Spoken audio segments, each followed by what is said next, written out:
Bismillahirrahmanirrahim. Assalamualaikum warahmatullahi wabarakatuh. Kali ini kita akan membahas tentang remaja dan pubertas. Sebelumnya kita akan membahas dulu tentang apa itu remaja. Remaja sendiri itu berasal dari bahasa Inggris adolescent. Nah, adolescent sendiri berasal dari bahasa bacanya, pronunciation juga saya kurang paham ya, tapi tulisan seperti itu ya. Adolescere, apa artinya adolescere itu atau adolescent itu? Adolescent itu artinya adalah to grow atau to grow up into maturity, bertumbuh atau tumbuh menuju kematangan.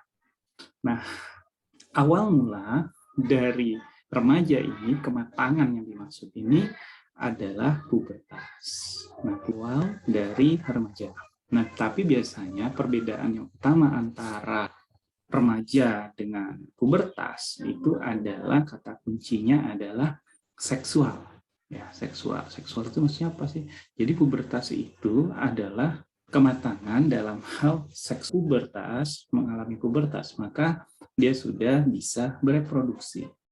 Kalau remaja sendiri secara umum maka dikatakan sebagai suatu rentang usia antara anak-anak menuju ke dewasa. Nah, itu yang disebut remaja itu adalah masa transisi.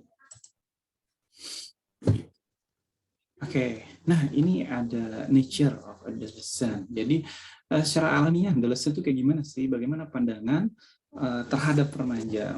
Menurut Stanley Hall, dan ini yang sering dipakai ya, memandang remaja itu sebagai fase storm and stress. Ya, storm and stress ya wajar ketika badai itu, jadi dianalogikan seperti badai dan stres. Maka si remaja moodnya udah berubah seperti itu. Jadi kata Stanley Hall, remaja adalah fase storm and stress. Tapi pandangan terhadap remaja ini nggak hanya disampaikan oleh Hall aja, ada Daniel Over. Daniel Over melakukan penelitian tentang self-image, ya, citra diri terhadap remaja, bagaimana dia memandang dirinya. Pada negara-negara seperti Amerika Serikat, Australia, Bangladesh, Hungaria, Israel, Jerman Barat, katanya justru tidak seperti yang disampaikan oleh Hall, remaja ini justru menampilkan self-image yang sehat, self-image yang baik. Mereka memandang diri mereka adalah orang yang menyenangkan, mereka itu menikmati hidupnya, gitu ya, memiliki kendali terhadap dirinya yang baik, self-control yang baik, mempunyai value pekerjaan dan pendidikan itu dengan hal yang baik. Kemudian mereka adalah orang-orang yang confident, orang yang percaya diri, seperti itu. Dan mereka juga remaja ini memiliki kemampuan untuk mengatasi tekanan-tekanan hidupnya, katanya. Jadi enggak yang mengatakan bahwa remaja itu masanya stres, masanya badai, seperti itu ya. Hal lain yang disampaikan oleh Feldman dan Elliot, ya, ini pandangan terhadap remaja oleh orang-orang dewasa. Orang dewasa itu memandang remaja itu orang-orang yang bermasalah, kurang bisa untuk menghormati, lebih self-center, lebih melihat dirinya sendiri, kurang memperhatikan orang lain, katanya. Tapi yang lebih bagus, hal yang baiknya adalah remaja ini dianggap sebagai lebih asertif, menyampaikan pendapatnya dengan berani. Kemudian juga suka akan petualangan, gitu. Oke, kita lanjut lagi.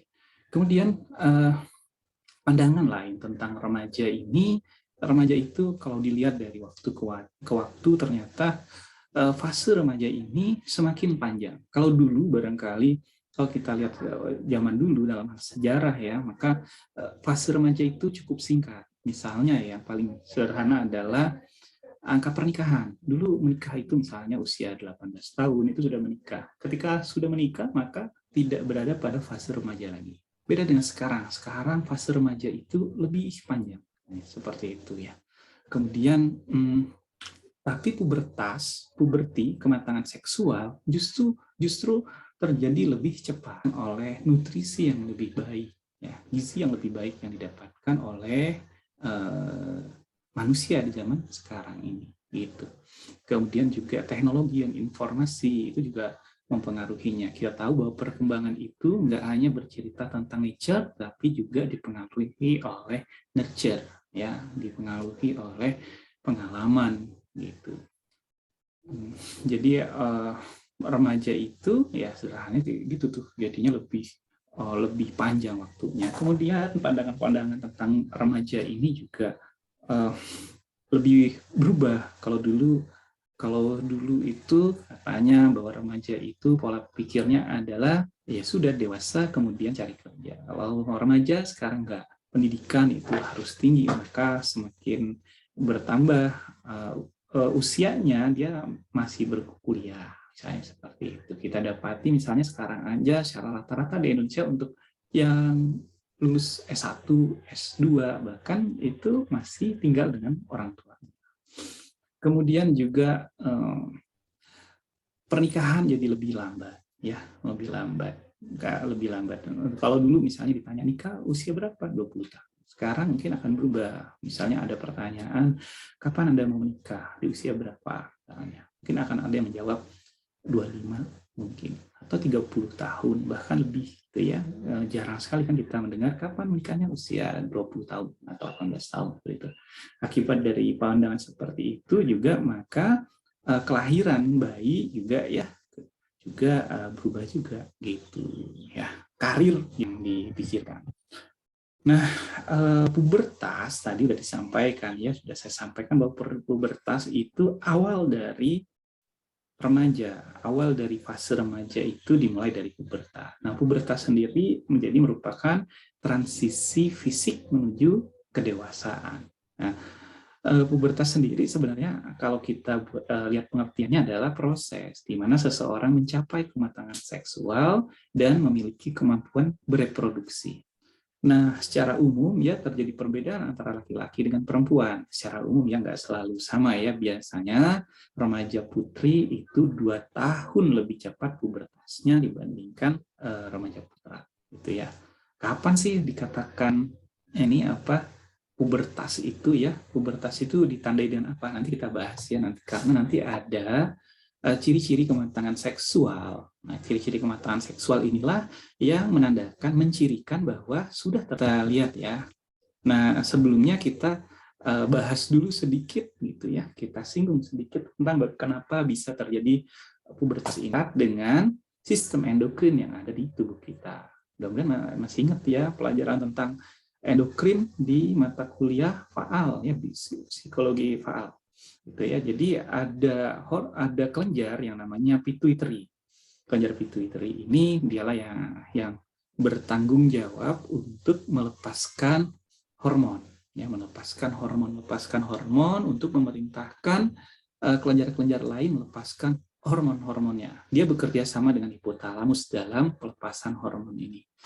Nah, ada kelenjar yang berpengaruh selain dari pituitary ini, ada kelenjar tiroid, ya, kemudian adrenal, dan yang pasti adalah gonad. Ingat ya gonad ya, kelenjar gonad, kelenjar seksual.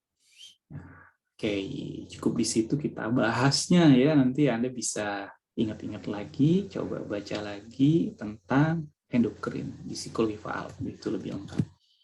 Nah, balik lagi nih, kapan sih seseorang itu dikatakan sudah puber? Apa cirinya? Nah, cirinya itu ada 2, yaitu primary sexual karakteristik, ya, karakteristik seksual primer atau yang utama, dan secondary seksual karakteristik. Jadi kita bisa mengetahui, oh orang ini udah mengalami puber, gitu ya. Tahunya dari mana? Dari 2 hal ini. Nah, yang primary seksual karakteristik ini, karakteristik utamanya, ciri seksual itu terkait dengan matangnya organ reproduksi. Organ reproduksi pada laki-laki itu adalah, apa reproduksinya? Adalah testis. Nah, testis ya. Testisnya kapan itu dikatakan matang? Kalau testisnya sudah bisa menghasilkan sperma. Nah, maka biasanya tandanya adalah terjadinya wet dream. Jadi ketika wet dream sebenarnya apa? Wet dream itu ya mimpi basah kalau di bahasa Indonesia kan, tetapi kalau kita lihat secara lebih spesifik lagi, wet dream itu adalah waktu pertama kali di mana testis itu mengeluarkan sperma. Jadi kita tahu, oh sperma sudah bisa dihasilkan. Ketika tahu bahwa sperma bisa dihasilkan, maka kita tahu bahwa seseorang itu sudah matang secara seksual, maka dia sudah mengalami pubertas. Pada perempuan, nah, pasti sudah tahu ya, pertama kali diistilahkan dengan spermacea, sperma C, gitu ya bahasanya. Pronunciasinya seperti apa saya juga kurang paham sih, tapi tulisannya spermacea gitu ya.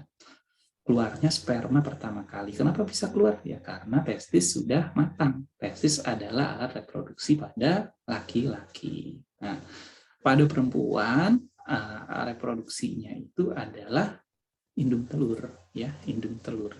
Indung telurnya itu kapan mengalami kematangan ya ketika dia sudah bisa bisa memproduksi telur, sel telur, bukan telur ya maksudnya ya, sel telur atau ovum ya, indung telur kan ovum. Nah, ovum yang pertama kali keluar, artinya ovum itu nanti kan semestinya ovum itu sel telur itu dia kalau tidak dibuahi dia akan luruh, dia akan lepas. Maka proses itu disebut dengan menstruasi.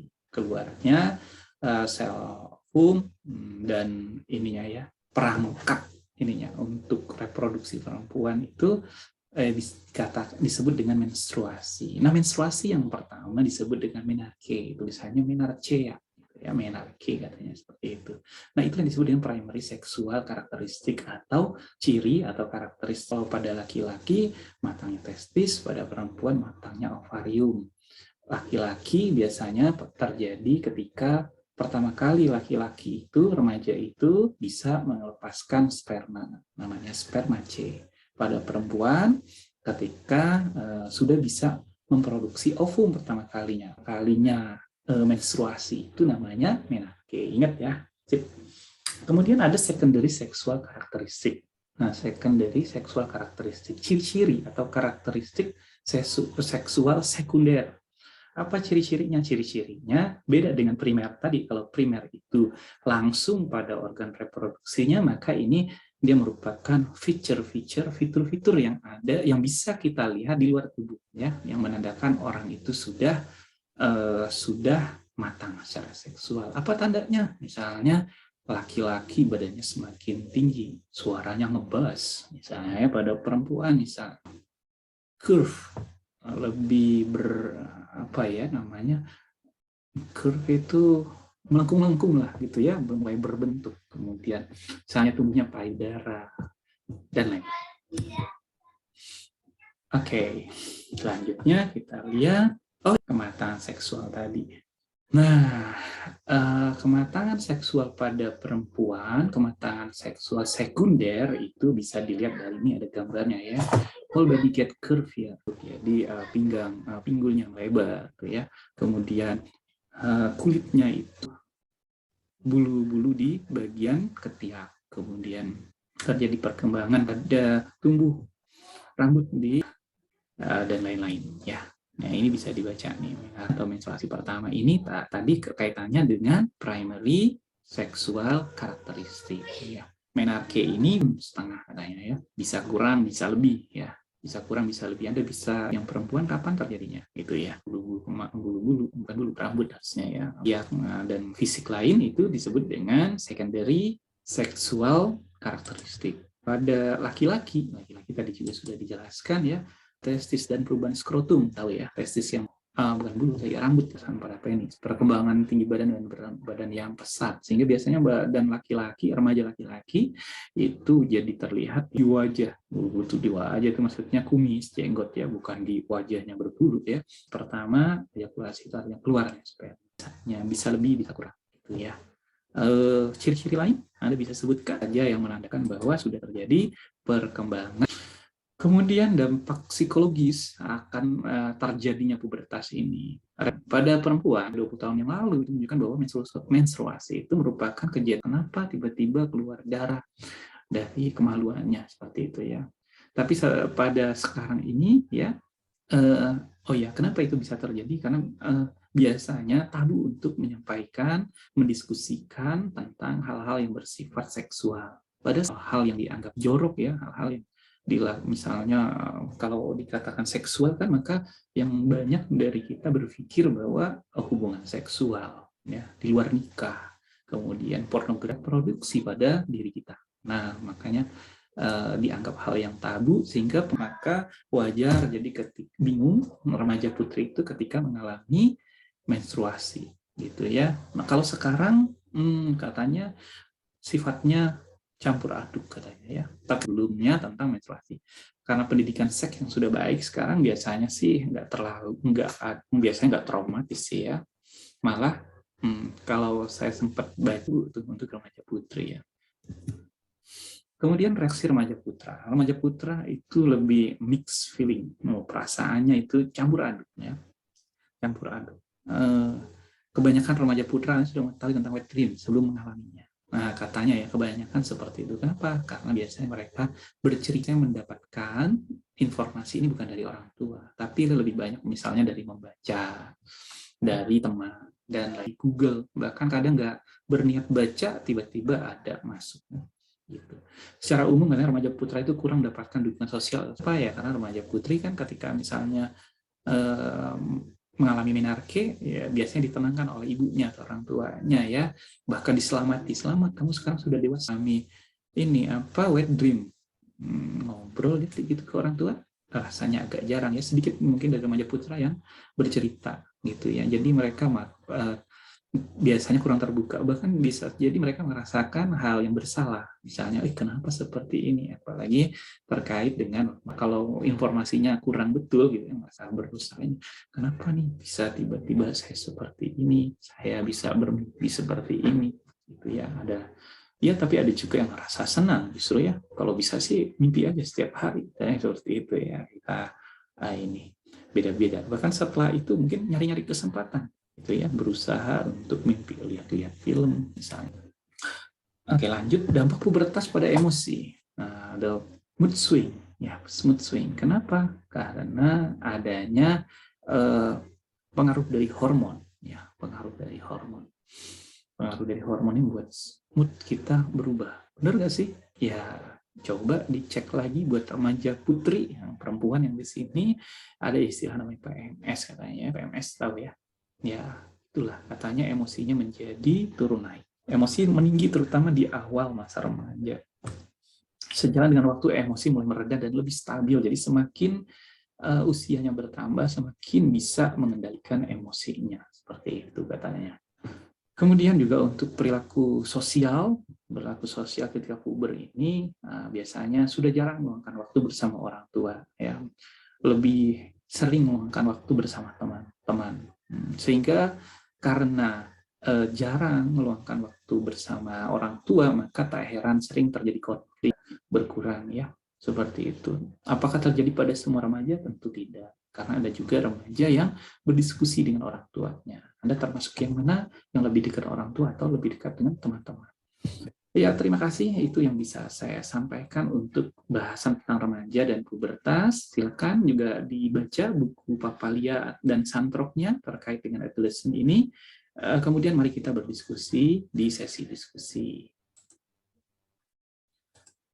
Ya, Assalamualaikum warahmatullahi wabarakatuh.